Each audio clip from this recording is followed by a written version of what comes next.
Okay, so this is a Matlab tutorial for just read a database on a graphical user interface and then display it. That's it. Nothing's fancy. So this is the GUI. There's just this one button. When I read the database, we just display out here. That's all there is to it. Okay. So I get started. So this button is going to be called file path. Okay. So right here, normally I like to name these because I know what these buttons are kind of do. Okay, so file path get me that thing. Okay, so when I press this button, I start running these, and here I am. Okay, now let's assume I don't have this in the root directory. I'm just gonna get a file from some random place. I got my file name and my file path. So I'm just gonna call it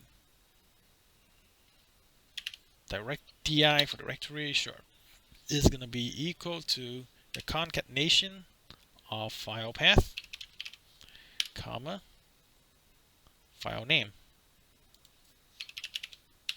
You don't have to run a function to do that.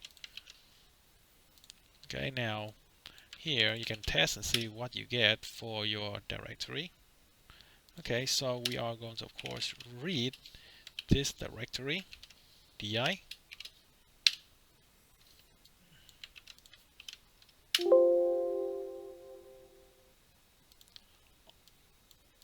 Actually, no, I should use load. Okay, load di. There we go. It's going to take a bit. Okay, so loading that get me this variable here. So this variable contain the entire cell array that I want to load up. Okay, so this thing have 3 dimension. Going up and down, I'm going to call it a y value. Going across, left and right, I would call it x value. So that's basically row, column, and then depth, which is going, into the page. How deep, how many page, basically how many layers does it have? Okay, so z equal to size of seal product inventory. Okay, I do that. Now I have the dimension that I'm trying to load up. Okay, so what do I do next? Well, I can try to play with this right now and just, try and display the first layer. Okay, let's just to see what's going to happen. So I would need to see what one of the layer look like. Okay, so I just copy this variable name. Okay, so now what's going to need to happen is I need to call this data table something. Right now it's just UI table 1. I call this data table. Okay,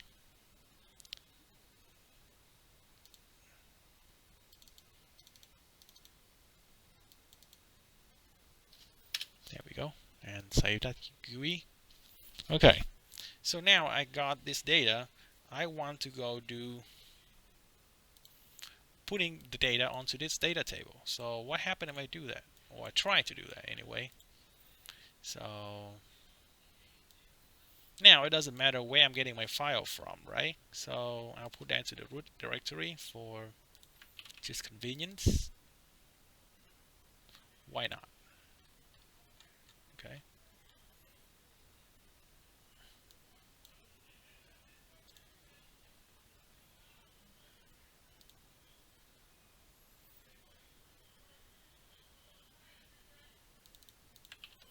Sure, I'll put this here so I can just load up a little easier. So I load it up, I got a dimension. Now let's just see what it looked like real quick. So SEO product inventory. Crap, this was bad. Okay, fine. SEO product. I want all column, all rows. I mean all rows as the first one, all column, but first layer. So this is a pretty heavily encrypted file, but it looks like you got stuff going on here. Now, this quotation mean this is a string. A string can be displayed on those table. This can be displayed on those table. A cell array normally cannot be displayed on those table. But you know what? Let's give it a try anyway. See if that's true. So my data table was called data table. Cool enough. So how do I put data onto the data table? So the way the Matlab GUI work is by having everything into one data structure called handles. So you type handles, you see everything related to this screen right here. So you got your figure 1, you got your file path, you got the file path is not, you know, the DI, the file path is this button right here. It's all the objects here. You can also save that as, into this. You can save anything onto this structure. It's another way of doing global variable, but that's a lot safer because it's only saving to the structure as an extension. So I show you how it works. So this is my data table. Let's see what it look like. Handles.data table. So it's telling me this structure have a bunch of substructure.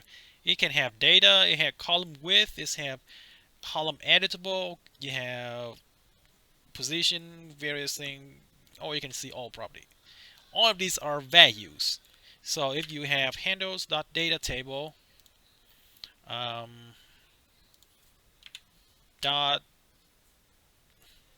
visible, you see it's called on, and this thing is a string.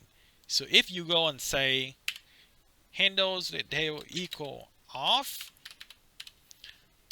that high the data table that was here. So these value control how these objects behave. Okay.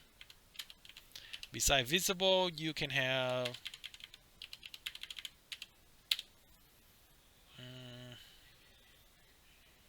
well, just stuff you can play with. Okay. But what interests me right now is .data. That means this is all the data in here right now.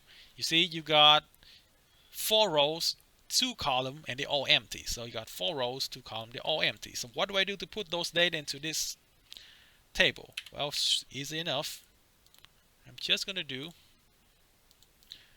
We're going to specify that the data table is equal to this value. So handles dot data table dot data is going to be, so data table is the name I give it. Dot data is just the data in the data table. This is kind of created by Matlab. Okay, this is just the name I gave it originally. Okay, equal to SEO product inventory of all rows, all column, and first layer. Okay, let's try that. See what I get me. There we go. That's the problem. Value within a cell array must be numeric, logical, or character. Fine. What happened if I just want to display the first cell? What would have happened? Sure, it display. What about the entire first row, but only one column? That works pretty well, reasonably. Okay. So where does it go wrong? I have to extend it to the second one. Column 1 to 2. It's still happy with me. 1 to 10. Whoops, something goes wrong. So 1 to 7. Nope. 1 to 5. No. 1 to 4. No. 1 to 3. Still happy with me. So what is on column 4? Let's investigate that real quick.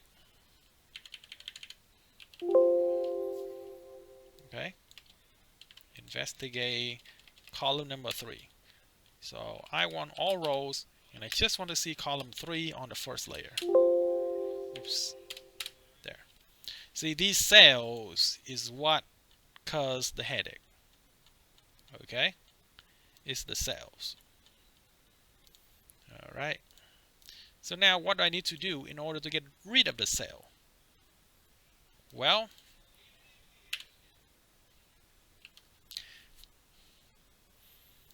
I'm just going to be a really lazy bum and call my whole first layer A is going to be equal to seal product inventory of all rows, all column, what first layer.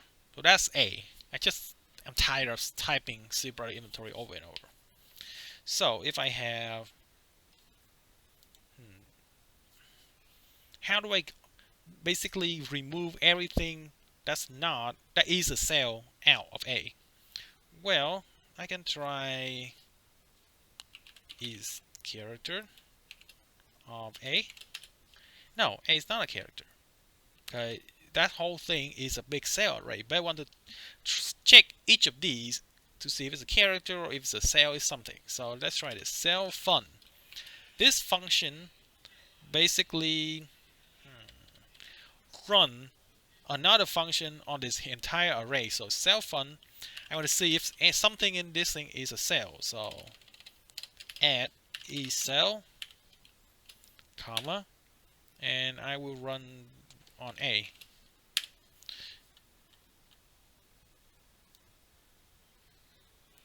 So basically have a bunch of, this is kind of like a matrix, right? If you look at this carefully, this is basically a matrix.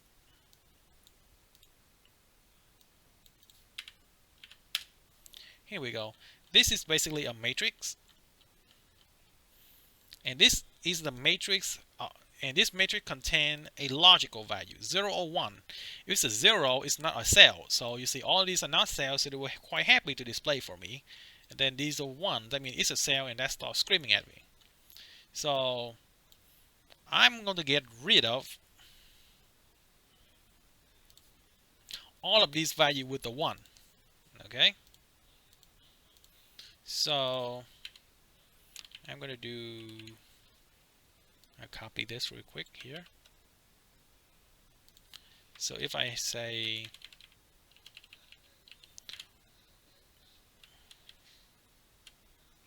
A of these things. Well, remember, these things right here is nothing but a logical matrix telling me which one I'm trying to pull out. So all of A of these is going to be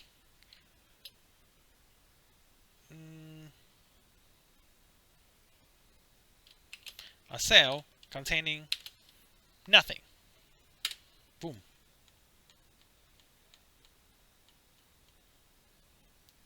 Okay, so now if I go and try to run this thing again, everything is false because what I did was I got rid of everything that contained a cell. So let's put all this together. Okay, hand up data of all this, but I don't want the whole layer. I want to filter out things that's not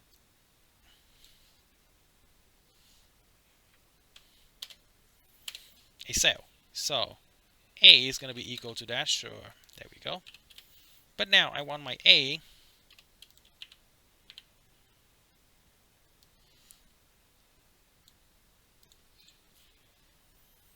things. Now call this logical matrix is going to be equal to this.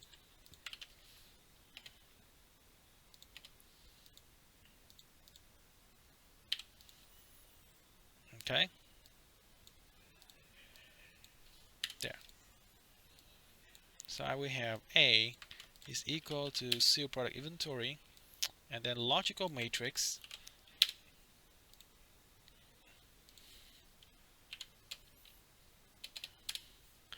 is equal to applying the eCell function. Basically, it's check if the input is a cell or not. And cell fun is something you apply a function to every cells in a cell array. So A is a cell array that contains it's like a grid, right? So cell function apply this eCell function to every little box in this grid. So that's how you got this. Now I want A of logical matrix equal a empty cell array. Okay, you can make this anything you want. You can make it content is a cell. You can do that too. There we go. So now if I run that, my A looks a lot different.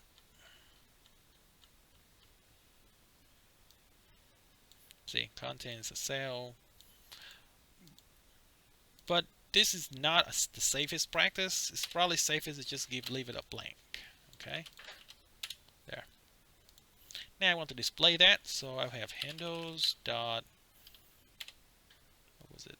Data table dot data is equal to A. Now let's run that. See if it come up. There we go.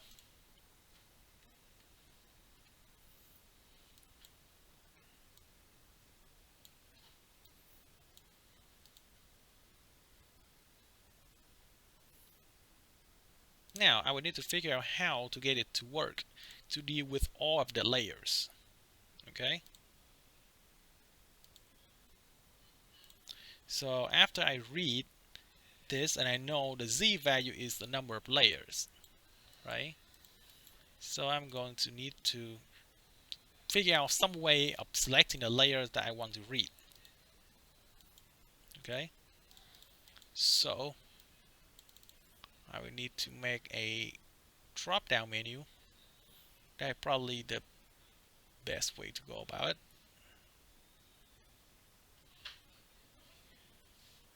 Pop-up menu. Okay.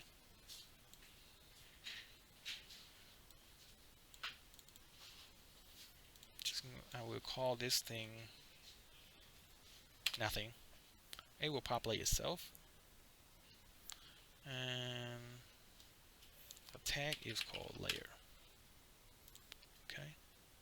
I give it a string, just a description.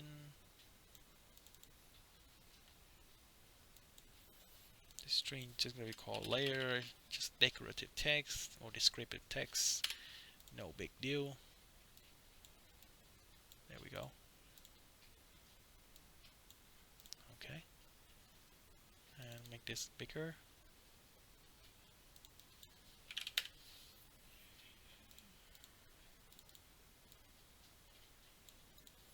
There. Save this. Okay. So now I got another selection chain called layer.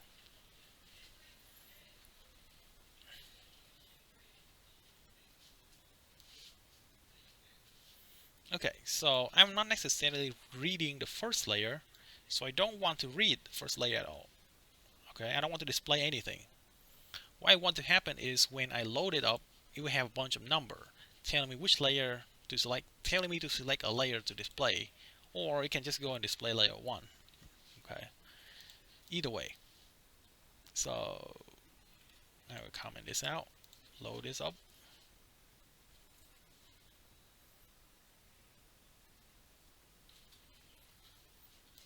Try that again.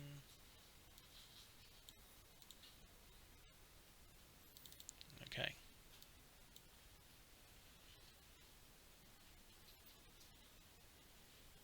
So first thing first, Z is the number of layers that I have.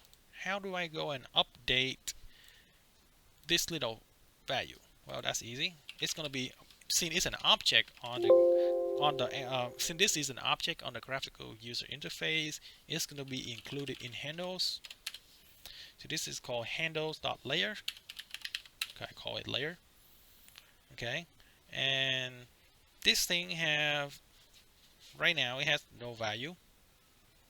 Okay, but I can give it a bunch of value. So let's do that. Dot value. Right now it has nothing. No, not dot string. It has an empty string, so let's give it a string. Equal to z. There we go. That's 530. Do I just want 530? No, I want 1 to z. So 1 to 530. There we go. And I'm not displaying anything until I select something off this layer. So what I'm going to do is select this, and it will display a layer on, the seal product inventory. But here's the problem. How do you have this communicating with this? Okay, I see on this thing right here. Okay, because if I just want to let it run, okay, and now I just select a layer and I go check handles. My data does not have the value for seal product inventory. It's not there. Do I need to go and read it again? That's very inefficient. So what you do is you go get data.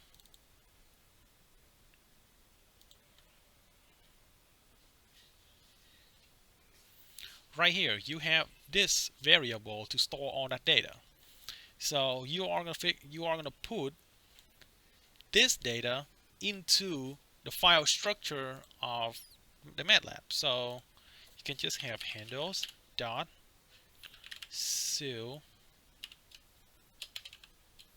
product inventory equal to seal product inventory.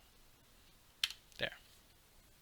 So you add basically onto, so this file structure have, a couple of fields. It has figures, it has text, it has the layer, which is this. It has file path, which was this one. It had data table right here. It has an output, which is the whole figure. So you'll create a new field into this structure basically.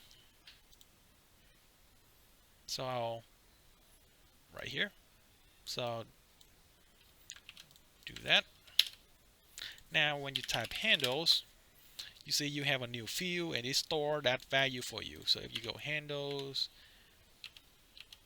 dot seal product inventory, you can access that. Okay, and right here, now I select a layer and go checks handle, I will not see it at all. Why is that? Well, how come I don't see handle.seal product inventory? That because I haven't saved. I have to update all of this when I run it. I have to update the handles variable so everyone else can access this. Okay, it's almost like you make it a global handles. So get back to that, run this.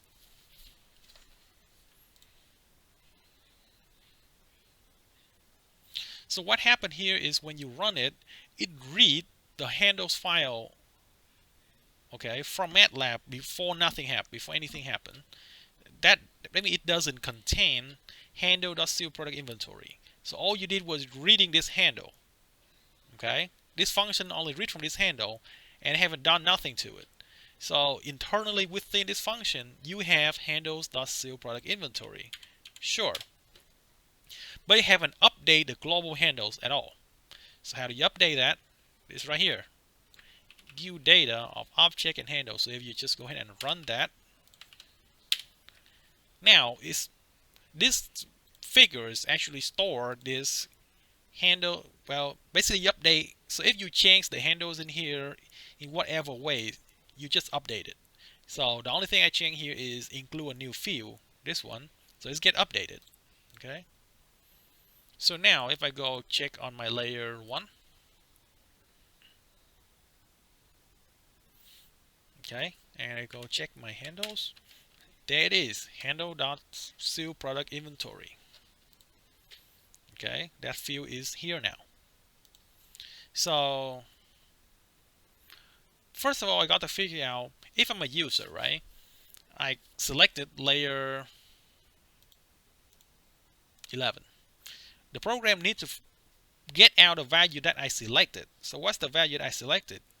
Well, it's of course it's going to be saved in handles somewhere, right? So handles dot layer. So I selected the 11th value. So this is the value selected with the 11th value. And just because I number all the value correspondingly, 1 to whatever, but you know, this name could have been, I don't know,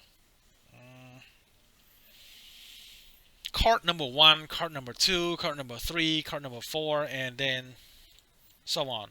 So your value will still be 11, but the string is going to be something else. So I will pull it out. I call this selected value. Going to be equal to handles dot layer dot value.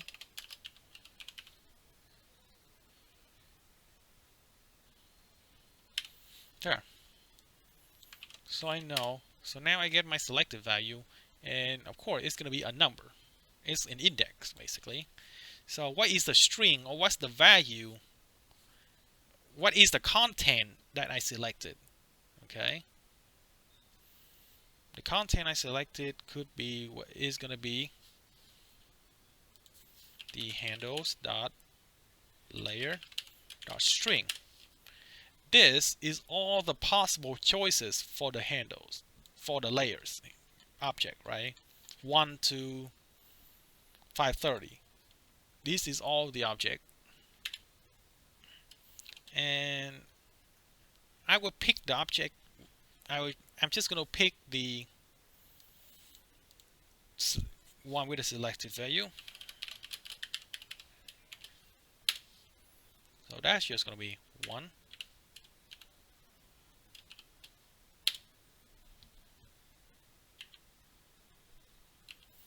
Okay, I selected layer 11, so there it is. This is going to be selected content is going to be that. Okay. So if I run this, so now I run that, I got 11. Okay. But this 11 is a string, so I need to convert that to a text. Okay. So it's just going to be string to num. I know, you know, those things are number values. Okay. String to num of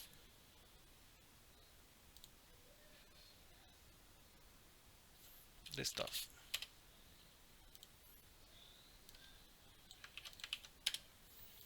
Okay, so now it's the number 11.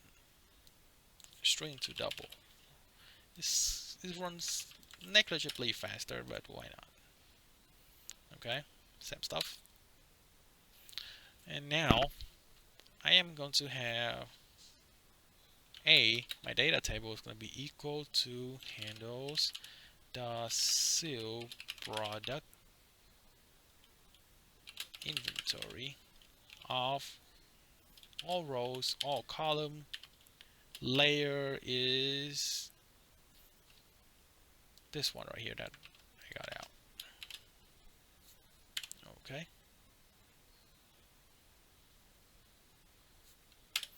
Now I go back and deal with this problem. Remember, this A will still be containing the cells. Okay, here. A still is still going to contain some cells. And that's going to make things difficult.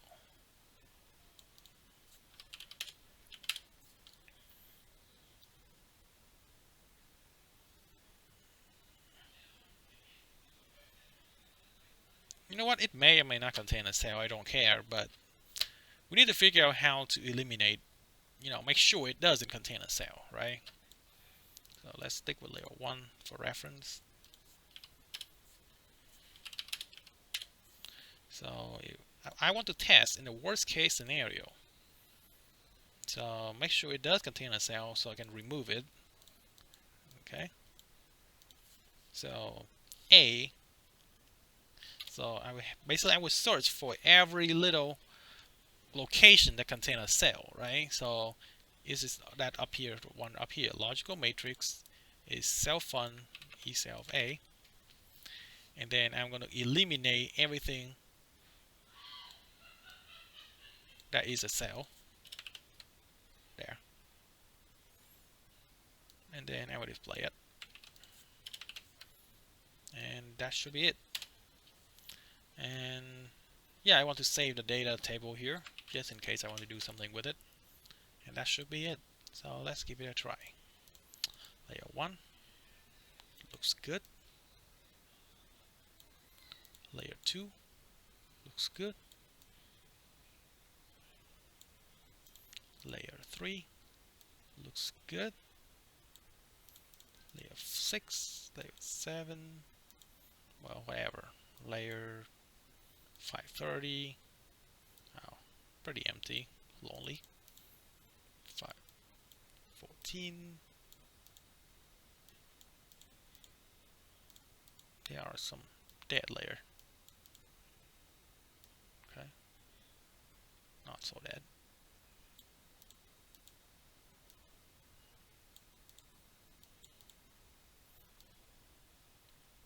But yeah, that's the gist of how you do that. Okay, now I hope you try and practice it by yourself, play with the data structure, have fun with it, whatnot.